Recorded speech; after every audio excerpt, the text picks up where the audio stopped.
Conference, I now want to introduce a very brave young woman who you saw in the film, whose father has been in prison for 65 years in Burma for political activity, Wai Ninh Winton.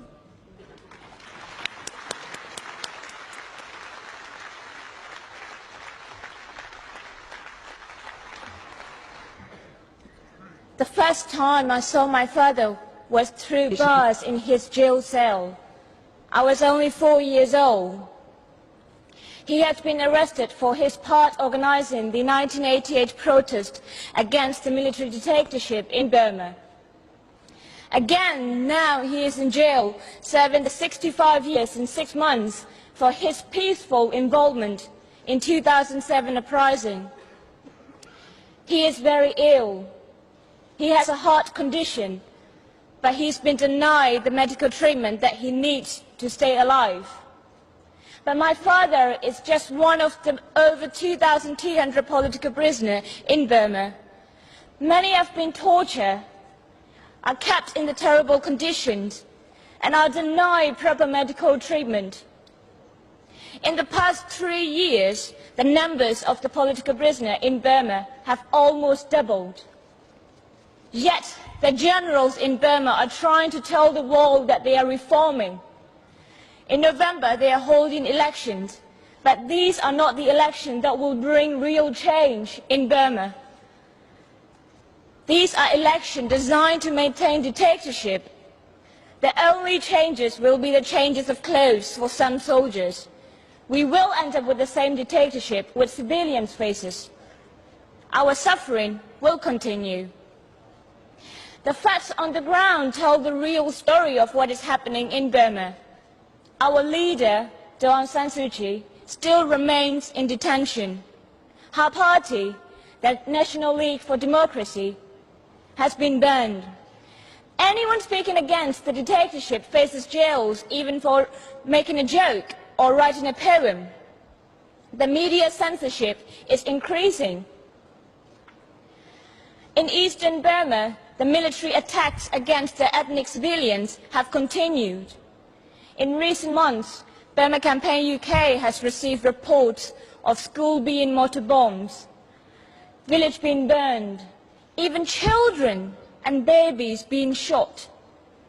In the past 15 years, more than 3,500 villages have been destroyed.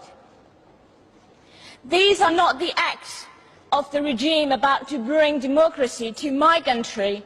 These are the acts of brutal killers who will never give up their power voluntarily. I would like to take this opportunity to say my thank you to Labour Party for its support while in government.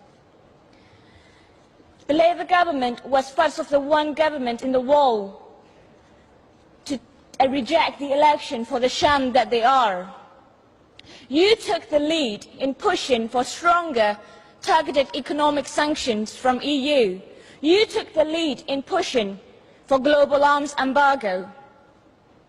I would like to say my special thank you to Mr. Gordon Brown and Mr. David Miliband as Prime Minister and Foreign Secretary to take strong such personal interest in helping our struggle for freedom.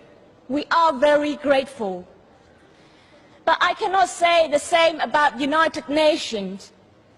We have seen lots of statements about concerns from the UN Secretary General, but no action. Again and again, the regime in Burma gives promises of reform that they never keep. Again and again, the United Nations say, let's wait and see if they change. While they wait and see, political prisoners died in prison.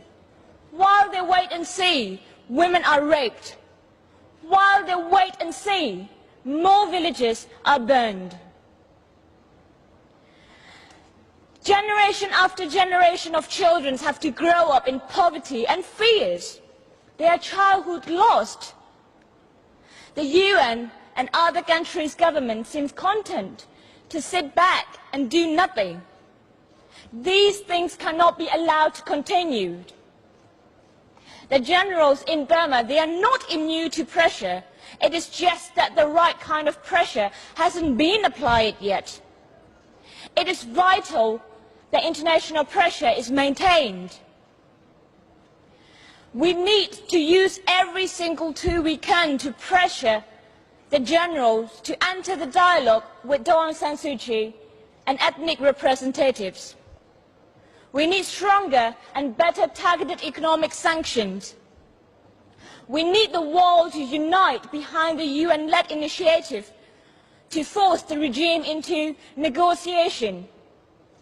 We need UN Commission of Inquiry into war crimes and crimes against humanity in Burma. After this election, the new constitution will legalize dictatorship in Burma. All repressive laws will remain in place, including the law that is used to keep my father in jail. There are times I almost lose hope. There are times I think I will never see my father again in my life. But I think of his bravery. After all, despite how he has been suffered, he has never given up. And I know he never will. And I know we can win our freedom. But we need your help. You were there for South Africa, but please be with us for Burma and help us win our freedom. Thank you.